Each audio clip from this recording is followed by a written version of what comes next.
Коля, да!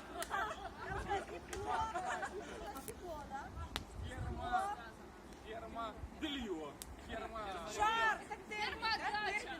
Термин, ты посмотри. Ферма. Термодача, термопередача. В этом слове термин. Да, термо. Это первое слово термин. Термо.